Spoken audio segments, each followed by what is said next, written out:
nani yuɓɓine to club olympique ɗo e Dakar ma en jillinomo toon jewtiɗen e hebluɓe ngoɗo folitiro mantimonir e fippiroɗo e Sénégal hande jaggodiral mawgal na waɗa hakkude Ama Baldé mo Pikine e Frambo Parcelles Assainies tedduɓe koni woni mbadi yewtere men.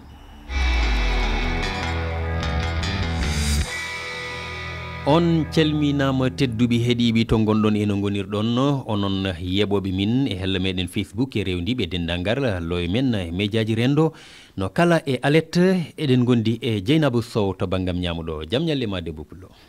ma Oumar Mamadou Sow en calmini hettiyankoɓe kala to banggam nanoɗo Arouna Déme mi salminima. mi salmitinama Seydina Oumar salmini hettiɓeɓe kala sikki ala ɓe calmitima hande noon musidɗo meɗen Yero Mangora o heɓaki en jaɓanimo on gantu en calminimo kadi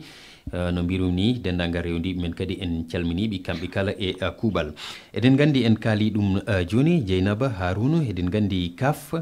waɗi urƴuna mbiyen tirage tawi koko yowti e CAN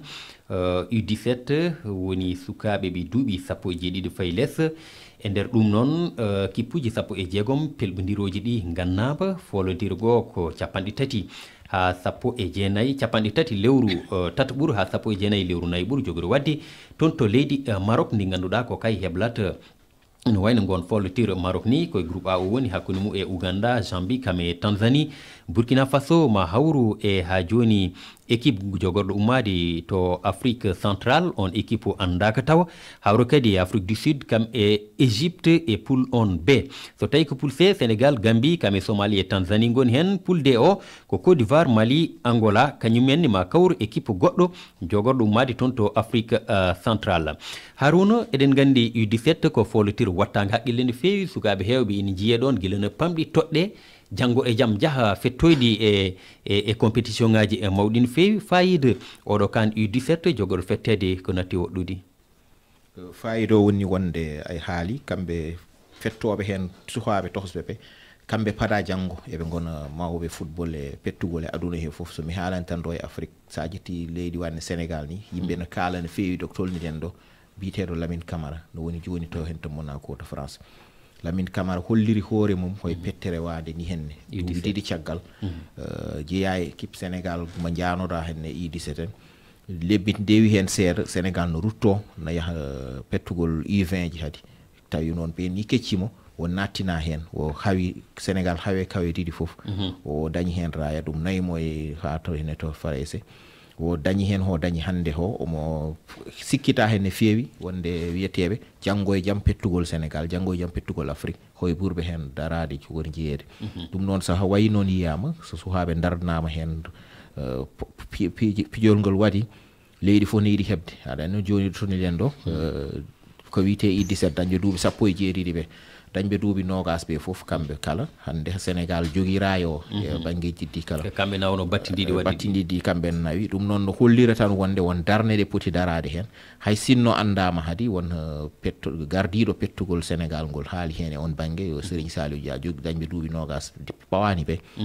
oyi wonde Sall jetti ko joguinoho gañi équipe baddo éliminatoire wiyete éliminatoire ho hande ɓe mbatta qualification ha gasinde hande kala temedere limda hen 75 ɓe jeehi mawo ɗum woni fudditade liggey goto dañde équipe kesso addude pettoɓe hesɓe garta hadi darde wonde dare ɗum mboɗo sikki noon wonta ha muuse makko saabu wonde no mbirumami ni dañnoɓe raaya duuɓi ɗiɗi caggal na dañno duuɓi 17 ɓe ɓen hanki walla no joni ni kañumen poti arde lomto yaaɓe ɓe tigi ko noon Dieynaba nde tawno eɗen hannde eɗen keewi toɓɓin feewi mimata hen seeɗa tan mbeɗa andi nde tawno eɗen gandi puluji 4 ɗi limtuɗen ɗo joni hen pul foof ko ɗiɗoɓe jaltata e te kadi ɗiɗo yaltoɓe puluji ɓe foof ma tawi eɓe ganduɗa ko yahoɓe to coupe du monde nden ɗon haralde ha joni U17 toon to Qatar ɗum ni waɗata ko e lewru 11 ɓuuru ndeɗo o hitande hikka kadi ina waɗi ko ɓeydi nde tawno nden haralde Afrique ma naw hen fodde kippuji 10 jahnoji ɗum toon to Qatar ɗum ina hollita ha joni no Harouna wirni fayidagal ndeɗo haralde U17 faydagal sabu sukaɓe kala sabu sen ƴeewi en ni ɗo e Sénégal ɗiɗo duuɓi cakkatiɗi sukaɓe ne kollir koye muɗumen no fewi sen ƴeewi soɓe jeehi ɗo e dunde Afrique hay soɓe jeehi to caggal leydi hay so woni ɓe kewataɓe gonta wona ɓe kollirton koye mabɓe kam no fewi sa ƴeewi sen ɗo en sa ƴetti ko wayno Sénégal a ƴetti ko wayno Maroc Algérie yadini ɗo e Sénégal timmode wadde ɗiɗon kippuji foof ene mbawi wattede hakkille ɓennoyde ha toon to coupe du monde wooda kadi ko gaddi toon hay so woni no Arouna wini ɗo en kam Serigne Saliou woni koye puɗɗitogol kono noon sukaɓe ɓe ganduɗa kañum joguino duuɓi 17 ɓen so gari natti équipe o te kanko gandi kanko karallo omo wawi yadde wadde yakare ne waɗa hen no fewi waɗa sahani yakare ne waɗa hen ha joni ko ñande alkames gonɗon ɓurɗi o waɗa U17 o kono caggal ɗum tan kadi haralde wonde U20 Harouna memini hen joni kamne couraji mum mbaɗama kono on kan kam fettete ko to leydi Côte d'Ivoire waɗata ina wayna ko tuggi 26 lewru nayɓuru ha 17 lewru joyɓuru manam U17 o so gafi ha woni yontere tan ko nden U20 o fuɗɗoto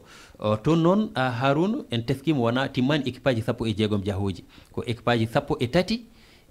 goni ɗi ganduɗa ko pecca mbaɗa puluji tati ni saabi poul A o kañum ko kippuji 5 goni hen ɗiɗi goɗɗi ɗi mbaɗi ina wayna kippuji 4 poul mo ganduɗa ko B hakkude Égypte Maroc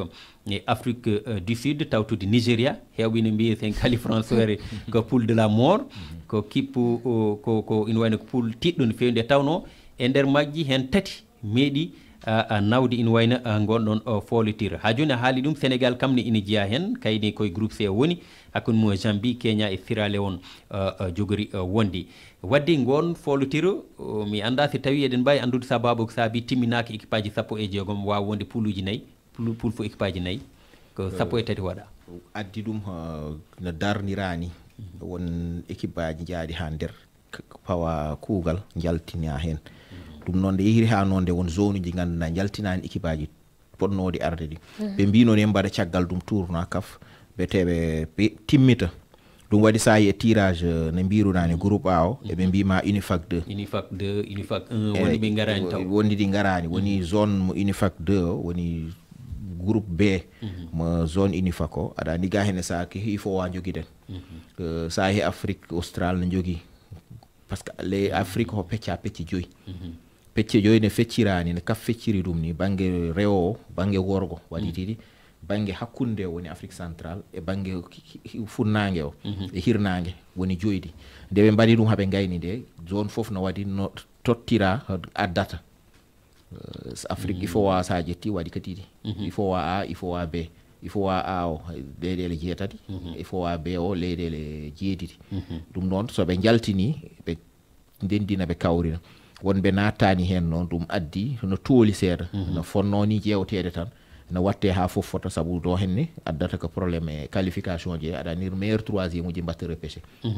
gartirte kepte ɗum noon wona hono waɗa équilibré tirage no wawi addude hen yimɓe mbasa famde no fewi no yaari ni so gasi so yimɓe jaaha match uji groupe ɗi gasi pamgol ngol no heddo seeɗa ko noon ɗon ni famama siftindi ɗum ne no waɗi fayida mum nde tawno kippuji 4 jottidi demi-finale ɗi jogori hande Afrique et coupe du monde U20 toon to Chili hitande 2025 ko ɗum mbawɗen en haaldi en jañetake toɓɓere wonde tirage goɗɗo baɗɗo kadi ñande hen ko kan to batte rewɓe kono koko wiyete futsal woni football batteɗo e nder salle wona e leydi wona e gazon ɗum noon koto batte rewɓe ko gulet ina waɗa ina waɗe organisé tawi ko coupe d'Afrique ɗum ni kadi ne wayna waɗama toon ñande hen waktuji ɗi dokkata en wawde yajñade hen ɗum noon ko ɗum mbawɗen haalde nde ɗo toɓɓere ala no mbatten so wona joni joni natene alhaali Ligue des Champions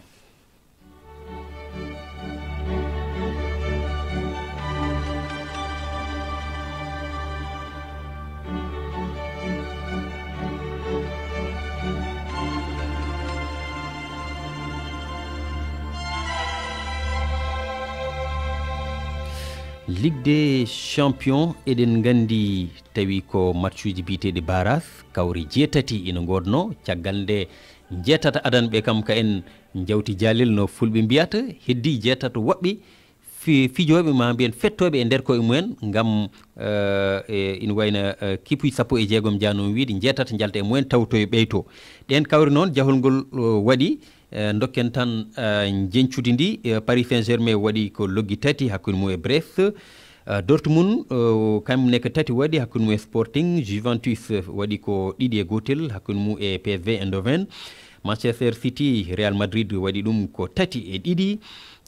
Club Brugge kañum ko 2 waɗi e 1 yeeso Atlanta. Celtic Glasgow kañum ni koko foola. Bayern rewi ɗon 2-1. Monaco hakkude mum e Benfica ko Benfica fooli 1 e ha joni koal. Kono AC Milan koko foola. Feyenoord lappiɓi 1 e ndiga. Harouna sa ɓetan ko ganduɗa woni jencude ngal ɗo dawal gadanal e kadi wawi sabbede. Eɗen gandi kawre golli keeɓi ɗon fettede e fiftinde duttol ngol woni retour ma fetti talata kam e alarba oɗo garo. Holtongol ngol mbatta e loccito e ɗeɗo kawre. Min han jagganmi tan muuseki ken no fawo hade supporter uji wayno Manchester City Real Madrid. Sabu kawgol mabɓe battinigol ngol kan gonnudo e cardiaque sa renahi ma o tampere tamputane weɓano no fewi no musno no fewi te mboɗo sikki hadi pettugol paaden alarba hakkunde mabɓe kamɓe ɗiɗo no wayi way noon hadi no wawi fadede. Kono ham wayno Paris walla Brest ni supporter uji Paris ɗi no mbawi lelade pofto kamɓe kam so Allah loggi tati haydara saha noon match retour o ha Paris. Mboɗo sikki Brest ala doole hande hono lipti Paris e situation mo woni o. Kono noon ham hakkunde toone Juventus en mboɗo sikki Juventus e PSV mboɗo sikki no ma museeɗa haysino noon Dieynaba an kam aɗa jeeya weltiɓe mbeɗen ndi ñandi hen saabu hay so tawi Real de Madrid fooli Manchester City ni no o wini weeɓano hunde nde ɓittino no fewi yurnete ngo mbaɗɗa hen e no cikkuɗa kadi kawre duttal ngal jogori waade. weeɓa enen fof en kaalino ɗo mbiɗen hunde wonano hunde weɓde min ni no cikkirɗum pottal ngal ma wani no manki wade noon cikkirɗum tan pottal hakkude City Real hay so woni kam ko kippuji ɗi hawruɓe fof ɓe goni koye caɗele cikkino pottal ngal ma ɓuurɗon kono ma sikki ko City tan wonno e juude Real no wowi wadde ni kañum kam tampani hen no fewi he wadde oɗo saaha ni eɗen mbawi wiide guila iɗan ni hewɓe kam koɓe boni kamɓe ɗiɗi fof hewɓe ko Real kennuno yesso wadde ha joni kam Real kañum ɓuuri ɗaminede no ɓenna hayso woni wona hunde weeɓore e mabɓe saabu City kañumne so arti ma artir yesso wongo saabu ñanden hen en jii fuɗɗode nde kamɓe fof yimɓe ɓe kolliri koye mabɓe no fewi yimɓe fof cikkuno Real no wawi wonde no dañiri mabɓe hunde kono wadde pottal ngal en mbawi fi hayso mbawi oɗo saaha kam Real kam koyngal mum gotal ɓenni ene heddi ha joni pottitte goɗɗo Paris kam no mbiɗa ni kañum sikki ala caɗele oɗo saaha ni saabu ɓenni kañum wayno Milan noon kañum ene Bruges Atlanta kadi waɗi pottal padanogal e muɗum saabu yimɓe hewɓe ni caggal nde kalno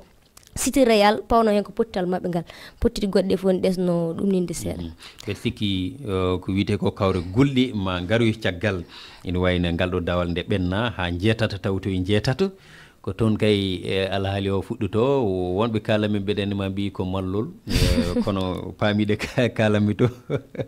ɗum noon ɗum mbawɗen haalde on kono mbeɗa sikki hade men yaltude ɗon tan nde tawno ha joni ko Europe tan gonɗen mbe yitno memen seeɗa Harouna e ko woni e wadde toon to Espagne en puɗɗinomen haalde e ñandede eɗen gandi oɗo saha alhaali won koye waklitade ñandede yeyina ha Real de Madrid daɗi fodde toɓɓe jeeɗiɗi hakkude mum e dewnoɗo e muɗum hande eɗen gandi hande so tawi FC Barcelone fooli jangga e kawral muɗum Rayo taw kay hettitata yeeso te ɗum balɗe jonte ɗiɗi tan nden ɗo jewti caggal hewɓe ma mbiyanma ɗum sattan wonande e FC Barcelone hande so renaki Real ka tataɓa jogori wontoyde walla hande kam ɗiɗaɓa haade kawral Atlético Madrid kam ni fettude beele haɗa ɗaminino ko wayni e Espagne min jaggumi hikka Espagne ha gasa hakkunde Real Atlético e Barça ni jogori waade wiyete mano riddodiral ol ardo hande o heeta caggal janggo gardinoɗo heere yeeso goɗɗo heeta caggal goɗɗo heeta yeeso kamɓe tato ko noon jogori wonirde mboɗo sikki ha championnat ne gasoyta nde saabu doole mabɓe no tolniɗo kamɓe foof Barça wiite ɓuuri doole kañum ɓuuri jogade hadi effectif baɗol pollowo ɗum yaade kono aɗa yi Real en Atlético en gada no wiiteni wadde négocier match uji gandi ne puntodirtay hay ɓe ganduɗa hen ne mbawa libde ɗumen ni ha jalta hen ɗum no mboɗo sikki tan ha championnat o gasa yiiɗen ho noon continue hay so toppe woni 5 walla 6 gasani taw nde tawno kawre ɗiɗi saabu waɗi ɗum ko kawre ɗiɗi battindiɗi ɗe Real match nul tan foolaka ni kono alhaali o wakliti wadde aɗa yiyade e ko Harouna haali ko waɗi Dieynaba ko wawi wonde fode kam wajiɓe Barça nano bosa kam fuɗɗima jaggude e laaji ki ɓe ɓenni golɗo wonde ɓe tourni noon Barça henno yeeso sadi ɓe heewi wiya hankadi Barça e gonɗo to yettu golɗo liga waytino pramo ligue woɗi match uji tati nayyi Barça gagnaki na waɗa match niruji koɓe garti ɓe ketti ɗum haɓe birtiti ɗum joni haɗi Barça watti gagnade kamɓe ɓe gagnaki ken ko joɓɓi dawade ɓe gona e wadde kono oɗo saaha reya ko woni pression ligue des champions rondi to hen noon kemmiɗi waji joni kam Barça kam yo fatana sera e rayo siftinde ko 6e e classement o ko match retard ɓe joué kadi ko kawral ngal jogorani webde Real noon kañum mbeɗa sikki wonko ɓuuri soynade kadi so tawi ɓiltima ɗo kay eɓe ganduɗa ko Manchester City woni toon to ligue des champions ɗum noon on jarama ko ɗum mbawɗen haalde nden ɗon toɓɓere en kalino nane e gardini ndi alhaali woni tennis guila sappo ha nogas e ɗiɗi nduɗo lewru ina fije ɗo e Dakar toon to club olympique woni folitir tennis ɗum ko sukaɓe ɓe duuɓi 14 jaggi 17 hade meɗen woɗɗo en keɗoto omo ganduɗa ko Baydi Dieng ko kanko hebli ngal ɗo kawtal omo haalana en fayida majjum dorene nartude.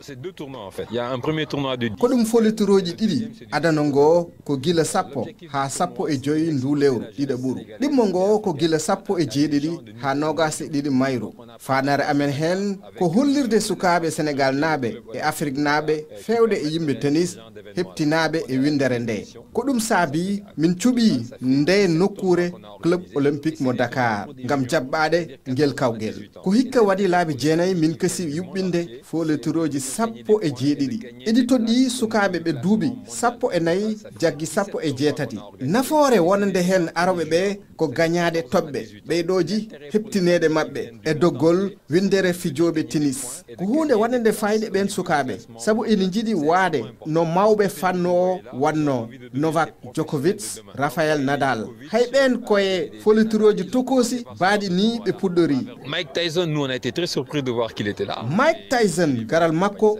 waɗi amen bettere no feewi o arno ko ɗoftude ɓi ko debbo Milan Tyson ɗum won ko rokki folitiro ngo to illitare ete min beltima hen no feewi sanne et on est très content de ça.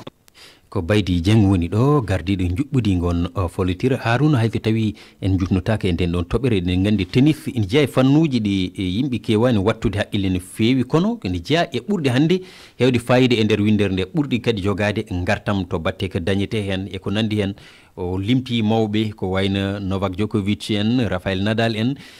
te kadi folitiroji tokosi mbaɗi ni wonko ɓeydanata jomumen hebde toɓɓe to doggol winderiyankewol koɓe mbiyata ko classement mondial kono teskama o haali ɗum ko leyɗi janani tan ummiɗe Amérique ummiɗe Europe Afrique so wona Sénégal e Maroc Sénégal nen mataw ko wonde ko ɗo ɗum hebla neɗɗo goto sugu debbo ina hen sukaɓe tokosɓe kono ɓe sikki ɓakkere mate ko guilin hecciɗi beele ɗiɗo fannuji tennis en rugby kam mataw hewani ni e nder Afrique diwti ko wayno Afrique du Sud en e ko nandi hen kanani wattede haqqille hani e garal Mike Tyson mo ganduɗa ari ɗo so tawi adno ɗum ni ko ɗoftude ɓiyum no mbiruɗani hen noon leyɗele Afrique won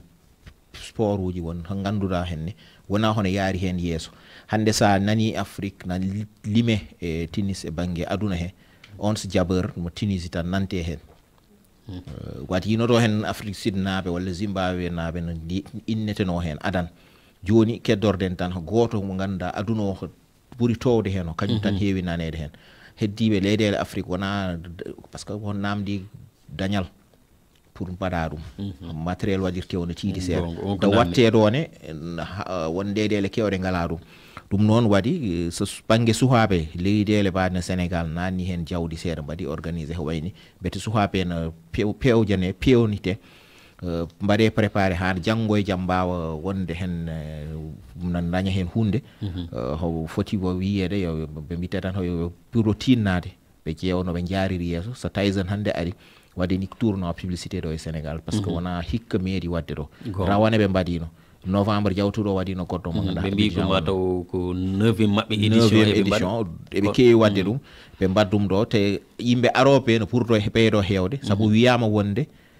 kamɓe waɗoɓe ɗum ɓe mbi wonde Sénégal watta hen o banggue organisation ho rokkata webtana yimɓe aroɓe ho hay sinno an yoɓanta hoorema billet avion ma an yopta hôtel ma sa ari kono hamno so waɗama ɗo organisé ha balleteda hen ha mbaɗanɗa ho leyɗele godde so mbaɗi ala toon par ce que wona obligation suhaɓe sono mbaɗa tennis no mbaɗani toon kamɓe noon ɓe mbatta tan sanno ha mawɓe ɓe mbaɗante ho joom kalis en ɓe limdaɓe Djokovic en Alcaraz en ɓe ha wayi noon ɓe mbaɗanta suhaɓe kamɓe ɗo so gari leydi Sénégal ɗum waɗi hitande fof watteɗo yimɓe no dogana gara no jeeyi hen ɓe jii hen koye mabɓe tigi ɗum ni kadi ko hunde wonde fayri Dieynaba Mendy mi ɗawete konngol e nden ɗon toɓɓere waktuji ɗi ke seeɗa keddi en duttoto to Saran Doumbia nde tawno eɗen gandi en kalino nane hannde ne waɗi lambo ɗo e Sénégal woni sippira o wonande ɓe paamani ɗum noon rokkumin seeɗa bawɗi lambo ɗi naten e nden ɗon toɓɓere donc way kono on alhaali heɓaki taw kono wadde en jokkat tan hay ɗum ɗon Dieynaba kombaba kalannomi hakkude Ama Baldé omo ganduɗa ko Franc eɗen gandi ko hakkude Parcelles eɗen mbawi wiide e Pikine kawri mabɓe e kewani webde eɗen gandi Ama Baldé hakkude mum e Modou Lo ñandet o wonno wano kono Franc oɗo kadi ko suko mo ganduɗa kadi wona sodorde nde tawno kawre makko 13 ɗe o dañƴe o meeɗani liɓede hay saha goto holno miijorɗa hannde kawral ngal jogori wadde ko Parcelles Pikine ɗum woni ko welni ɗum ko andi ɗiɗo ɗum ɗoji battidiɗi foof kam Parcelles naɓe ne tampini min minen Pikine naɓe sa ƴeewi guila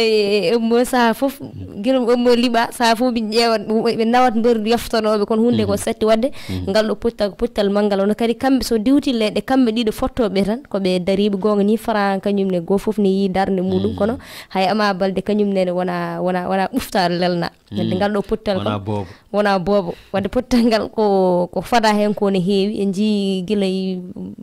programme o guila sa yi ambiance o yimɓe leeɗe ɗe natiri hen ni diwti tan kamɓe ɗiɗo wonti hankkadi ko hakkude écurie ji ɗiɗi walla ɗum ɗo équipe aji ɗiɗi pottata ɗo donc ko ɗum tigui ɗum noon ni Harouna anni hono o miijoriɗa kawral ngal jogori waadi e sa waɗano pronostic cikɗa ɗo polgu jogori yarude lamba ham min joni mi uppi wadde pronostic saabu i gandata payi aɗa wawi fadde ha heedi ga hen mboɗo sikki noon to banggue favori ham sono wiiteno ɗoɓe tolni hannde toɓe ƴiwi to aɗa andi Ama ummi ho e défaite Franc ho gagnino Franc heedi dow heddi noon soɓe naate gueew he ma yimɓe ji ganda tan kadi ɗo tolni ho heddi hen heewani ko noon ɗum noon eɗen gandi ciftinen tan Franc kawre makko 5 ɗe o waddi e ɓe ganduɗa ko Parcelles naaɓe kanƴe fof ko polɗo kono kadi ina wayno heewano waɗa ndemba caɗele ne feewi no feewi kono ngol en jii Dieynaba Modou Lo no naati hen no feewi nde tawno kamɓe gondi Parcelles ne jaggiranamo hayɗo presque yahata ƴeewoyde Franc ombo tawtore toni to Pikine ɓe ganduɗa waɓen Eumeu Sène en wonɗo ndewdi e Modou Lo